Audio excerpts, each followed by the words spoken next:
Well, it's tale as old as time. Boy finds girl. Boy and girl escape crazy giant with a shotgun. Boy and girl avoid man-eating teacher with stretchy snake-like neck.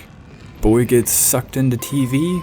And so on and so forth, you know. I just finished Little Nightmares 2 and I loved it. I'm not normally one for creepy horror type games, but this one was free to play for Stadia Pro subscribers, so I thought I'd give it a shot. And I'm so glad I did. Once I started playing, I couldn't stop. The art style is creepy, like a grungy Tim Burton film. I was immediately reminded of Limbo and Inside, two side-scrolling puzzle platformers that had their own creepy style. I loved the way those games were able to build an entire world and convey a story with no dialogue entirely through environmental storytelling, and Little Nightmares 2 is no different. In fact, I would dare say it's far more effective at endearing its characters to the player. You play as Mono, a small child who, like most small kids, must see the world as a large space with huge adults that dwarf them. Everything is a little bit scary, but this is also a survival tale. The adults are all scary monstrous beings that will attack Mono on sight. The world seems to be full of dangers that could hurt Mono if you're not careful. He eventually finds another little kid who most people will know as Six, the protagonist of the first Little Nightmares game. Mono frees her from captivity and the two set out to escape the hunter that had been holding her captive. But every new place they find is full of other terrors that threaten them at every turn. So they work together as they journey toward the heart of the Pale City, where a signal tower seems to be emitting a strange broadcast that is warping the residents into twisted beings that constantly threaten Mono and Six. I'll leave the story description at that just to avoid getting into any potential spoilers, but suffice to say, there's a lot of world building and story being delivered for a game that has no written or spoken dialogue. The game also never gives you terminals to read or written notes to find either. Everything is conveyed within the set pieces themselves, and the sound design is absolutely fantastic. It adds another layer of creepy on an already creepy art style, but the sound is also used in very clever ways. For instance, at the school, the way the teacher taps on the chalkboard as if emphatically putting an end to a sentence serves as a reference to the player to know when to find cover just before she turns around again.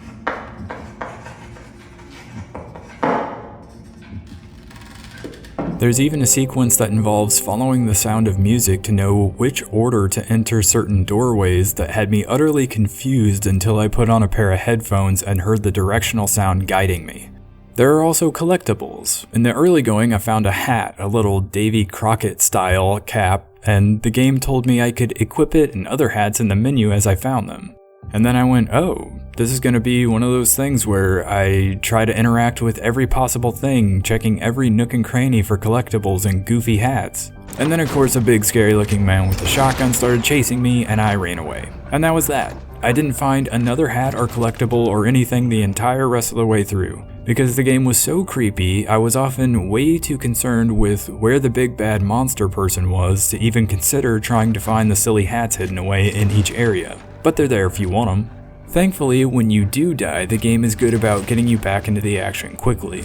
It has a good checkpoint system that made it so that if I did die, I was never forced to replay long sections. In fact, it's one of those games where you enter a new area and you almost have to die to figure out how to get through it. There always tended to be some sort of trap or something that would jump out at you and kill you, and often there was no way to know it was going to happen until it did, so it was only possible to avoid it the second time around. And that's really the only slight problem I had with the game. It was so effective at being creepy and scary and having these terrifying creatures that would come after you, but dying a few times to them robbed them of their power. After a while, if it happened too many times, it started to just become an annoying thing I had to deal with because it was preventing me from progressing.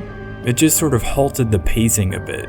It just sort of drew out the suspenseful moments, and the longer that went on, the less suspenseful they were. For instance, a lot of the time when the game shifted into chase mode, which it did fairly often, it took me a second to realize that it was switching from puzzling and platforming and hiding to runaway mode. The only way to survive the chase sequence was to have been running from the word go, which meant I would get close to escaping but couldn't quite make it. Then I'd have to replay the chase so I could actually get out, and the chase was certainly not nearly as suspenseful the second or third time.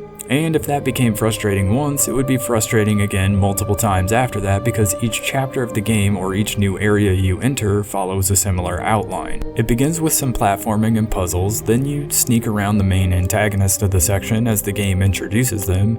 That may involve more platforming sections. Then later, you end up being chased by the antagonist, and that's how you know you're about done with that section.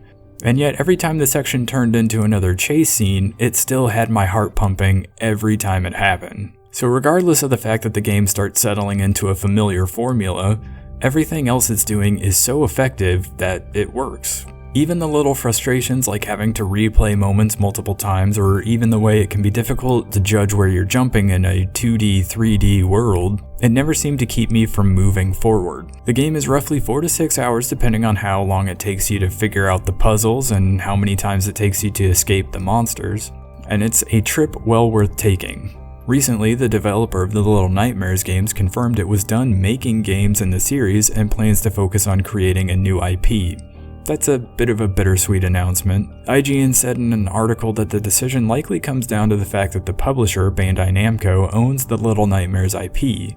But Embracer, the developer of the games, was acquired by Tarsier Studios. I don't know if I'm saying that right. So most likely they'd rather not license the franchise or try to buy it. However, Bandai Namco told IGN they wouldn't rule out making more games in the franchise, saying, quote, "We have nothing to announce at this moment, but since we receive so much love from fans all around the world with the release of Little Nightmares 2, we feel energized to deliver more content in the future."